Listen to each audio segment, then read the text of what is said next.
안녕하십니까. 해랑면의 이완호입니다. 올해 22년도 11월 지금 중순이 넘어가고 올해도 한 달 반 있으면은 이제 마감이 됩니다. 그럼 내년이면 23년도 한 해가 금방 가네요. 코로나 때 어떻게 버텼는지 모르겠지만 지금도 코로나가 증가하고 있다고 하지만 참 우리나라 대다수 국민들은 한 번씩 코로나를 겪어봤을 것 같습니다. 오늘 소개하는 것은 충남 서산 부석면인데 이 부석도 마찬가지로 염전부지가 많습니다. 염전부지를 전부 다 논으로 사용해서 평야지대에 일부 태양광 옆에는 한 2메가 정도 이상은 설치되어 있고 지금 분양하는 곳은 1메가 4개입니다. 메가 단위로 지금 했고 인버터는 현대 인버터 110kW 10개를 사용하고 당연히 1메가다 보니까 수배전 시설을 별도로 다 합니다. 그래서 여기 블로그에 해랑면, 네이버에서 해랑면을 치게 되면 블로그를 바로 올라와 있습니다. 이거를 참고를 해 주시고요.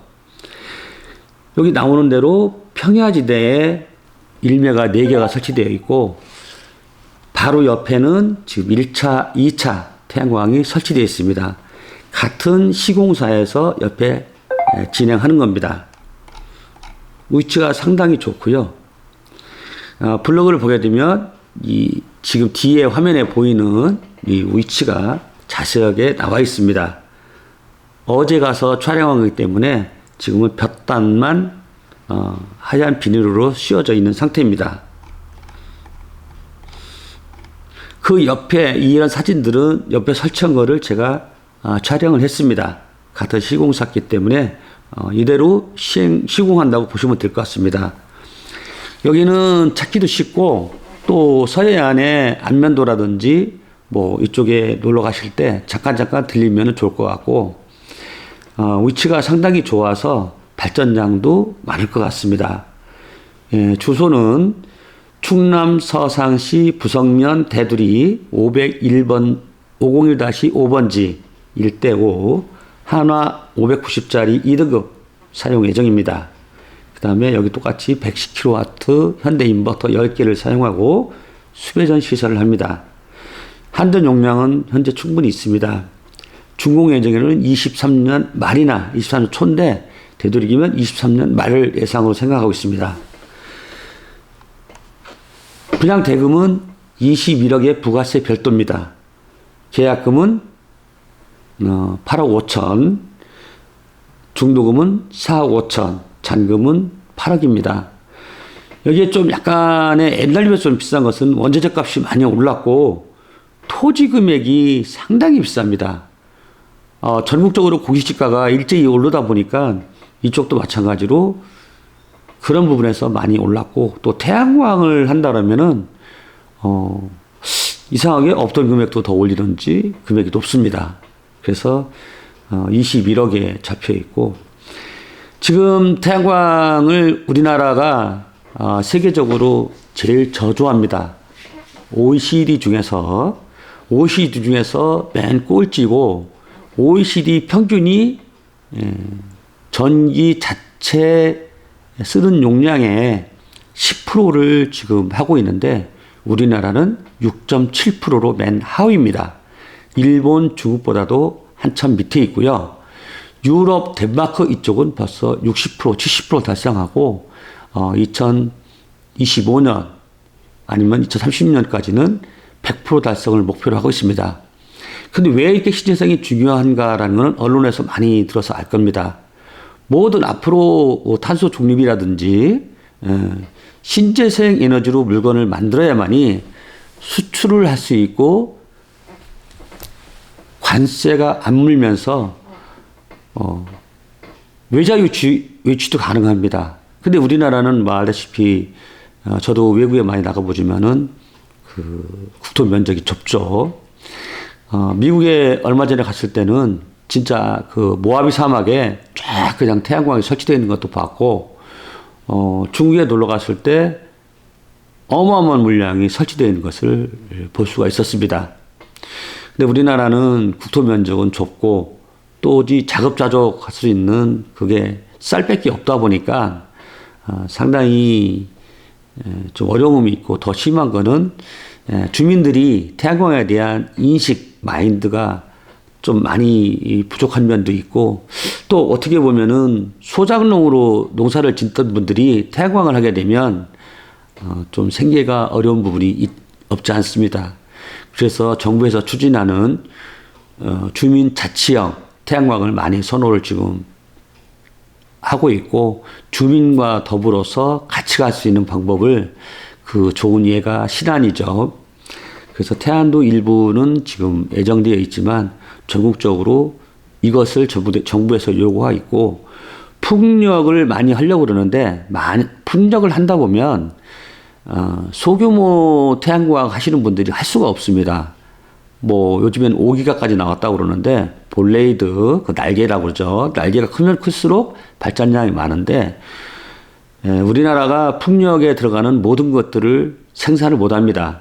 그 중에서 일부분 기둥이라든지 뭐 이런 부분들을 생산을 해서 조합해서 설치를 해야 되고 또 해상 풍력에 대해서 어민들이 또 반대 여론이 또 많고 또 이게 환경 검토가 상당히 어렵습니다. 그래서 풍력이 좀 어려운 면이 없지 않아 있습니다. 우리나라 신재생 에너지 이끈 거는 소형 태양광입니다. 소형 태양광이 현재도 85% 이상이 100kW 미만 태양광들이 차지하고 있고 소형 태양광이 일어나면서부터 신재생 에너지에 많이 발돋움했습니다. 과연 아리베 가입자가 국내에 뭐 20개 이상이 된다고 그러는데 얼마 전에 삼성전자도 2025년까지는 신재생 에너지를 100% 하겠다라고 다짐했는데 지금 베트남하고 미국 쪽은 모든 걸 신재생 에너지로 했다고 언론에서 보도가 됐습니다. 과연 국내는 어떻게 할지 그건 아직까지는 좀 두고 봐야 될 일인데 조만간에 빨리 하지 않으면은 지금 애플하고 독일의 BMW 같은 경우는 신재생 에너지로 만든 부품이나 기계들을 수입을 받고 있습니다. 이것들이 점점 번져가게 되면 신재생 에너지로 생산을 안 하면 수출도 못 하겠죠. 그거를 REC라고 합니다. 신재생 공급 인증서라고 해서 이것을 보여주면은 이거 100% 신재생으로 했구나라는 거를 할 수가 있습니다. 근데 제도적으로 지금 계속 변화를 하고 있고 지금 현재까지는 RPS가 운영이 잘 되고 있는데 매년 변경되고 바뀌고 있습니다. 그만큼 신재생 에너지에 대해서 부담도 많이 느낄 뿐더러 조항도 많습니다. 까다롭게도 하고요.